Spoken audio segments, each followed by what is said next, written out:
it going, guys? So I'm doing another exotic fruit video because currently I'm traveling in Borneo in the area of Sabah, which is the more common area to travel in Borneo. But I've discovered a new fruit. Here it is. So this is called Pulasan. So I'll try to get close up of the little grooves and spikes that we have on this baby. So similar to the rambutan in size, shape, and kind of looks like yumberry or bayberry if you're familiar with that. Except that one you can eat everything, and this one you just have to take the skin off. So this one opens more like a rambutan, and it's more native to, the Southeast Asia region, and it's really uncommon to find in any other region. So supposedly indigenous to Malaysia, Malaya in general, and also can be found in Indonesia, some in Philippines, a little bit in Thailand. I also read that some people are cultivating it in Costa Rica. So if you're super lucky in the Americas, maybe you can find this. But in Southeast Asia, you'll have a lot easier time finding this just because it likes really high humidity. So you need a ultra tropical, is what it said online, environment to produce this baby and get a nice sweet fruit on it. So I'm just going to show you how it opens up and the appearance of what it's like inside. So it just kind of cracks. It's got like a more crispy shell. Like it feels like I'm opening a crunch bar. Like it has like this kind of crackly effect, and you guys can see kind of inside. It looks almost identical to a rambutan when opened up. Same size of fruit, same appearance of the fruit. Just the shell's a little bit different, spiky and not hairy. So that's something that makes it, I guess, a little different. So people relate it to like a lychee, also like a rambutan in a way, but it doesn't have those hairs. It has these spikes. And so, kind of like a lychee has little tiny spikes, but these are longer ones. So, yeah, I mean, we're all talking about the same family. Even in the skin, it says this is like a natural dye, I read. So, they're talking about using it in, different garment dyeing, or even still using it currently right now. People still are using the dye that's found in the skin because it is such a dark, dark purple and can even be used as like a kind of bluish color, I guess, in some cases.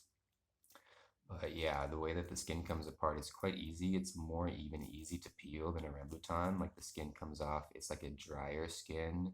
Um, but yeah, as you can see, the fruit, there we go. I'm just going to show you. It looks like this. And the fruit doesn't really come off the seed so well. You got to kind of just bite out pieces of it. Mm-hmm. But the taste is similar to rambutan, but I'd say it's like a lot sweeter when I first tasted it. My description was it tastes like a rambutan. It was like in like a sugared syrup, like in a can. So it's like a little bit softer and it's a little bit sweeter than a rambutan would be. And it kind of has like a lychee kind of taste, I guess, as well. So that's definitely the closest thing I would relate it to. Mm, mm, mm. Mm-hmm, mm-hmm. So I got a whole bunch of these babies, and I think it was like 10 pieces for like 2 ringgit. So that's going to be about 50 cents US dollars, about 50 cents euros as well for maybe 10 pieces of this. So not an expensive fruit at all. About the same price as rambutan, but totally not so common. And one interesting thing about this, what the woman told me, the seed, similar to rambutan, can be eaten. In the rambutan, the seed is more bitter, but the seed in this one is a little bit sweeter. So I'll show you. So you can kind of see inside. People say it's kind of has like an almondy taste, and that's somewhat accurate. The skin is a little bit tough, like if you had one type of almond that has like a skin on it, you know, you can definitely taste that. But this is like a fresh seed, so it's not going to have the same taste as like a dried almond, of course. It's going to be full of moisture. So, yeah. But people said, oh, just eat it like that. But I assume you could probably boil or toast these. So I'm going to try doing that and see if they taste even better. Maybe they'll taste a little bit more like a nut once they're dried out and toasted a little bit, or just maybe pan toasted, something like that. But I'm just going to like let it, it's kind of hard to get like every bit of fruit off of here with your teeth.